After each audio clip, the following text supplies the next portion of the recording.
Welcome back to Literary Lives, where we explore how personal experiences shape great literature.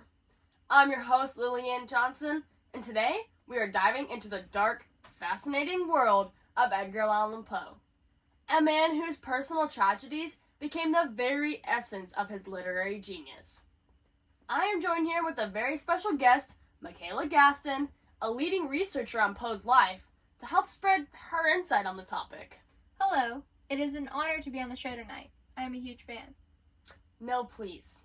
The honor is all mine. I just hope you can enlighten us on the man of the night, Mr. Nevermore himself, Edgar Allan Poe. Well, Lily, I would like to start by asking, when you think of Edgar Allan Poe, what is the first thing that comes to mind? Is it perhaps a telltale heart beneath the floor, a raven whispering nevermore, or just the creepy feeling of reading a haunted story? Well, what most people don't know is this. Edgar's greatest horror story was his own life. He was born in 1809. At a young age, his father abandoned the family, and then his mother died of tuberculosis, beginning his recurring theme of death in both real life and his literature at a young age. His foster parents treated him indifferently, and then not much longer, his foster mother died, the seed of death and loss so deep in his dark soul. Yeah, but the real deal breaker was his romantic relationship. While kind of disturbing to most modern literary fans, he married his 13-year-old cousin while he was 27.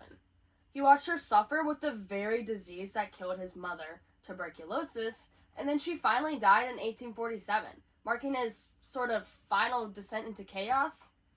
Although, what I always found interesting is how he sort of used his grief as inspiration for his poetry, rather than allowing himself to be consumed by it. Yes, Lily, you can definitely keep seeing this recurring theme of turning grief into literature in his work. Take, for say, The Raven, which was published roughly 2 years after Virginia's death. The famous saying, nevermore, is not only talking about a bird, rather the finality of loss, how death shuts doors forever. And when you look at the narrator's descent into madness, you can't help but draw the connection between the narrator and Poe's own insanity after losing Virginia. Yeah, for sure. And maybe even the story Annabel Lee, once again written after Virginia's death, it follows Poe's own life to a T. The narrator loses his own partner to an illness and then lives in a kingdom by the sea. Quite the metaphor revealing Poe's own isolation and grief. When you observe the poem as if it were Poe living in the poem himself, it is impossible to not see the correlation.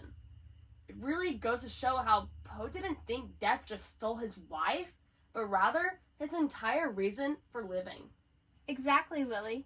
You can really see how Poe turns his grief into beautiful stories constantly.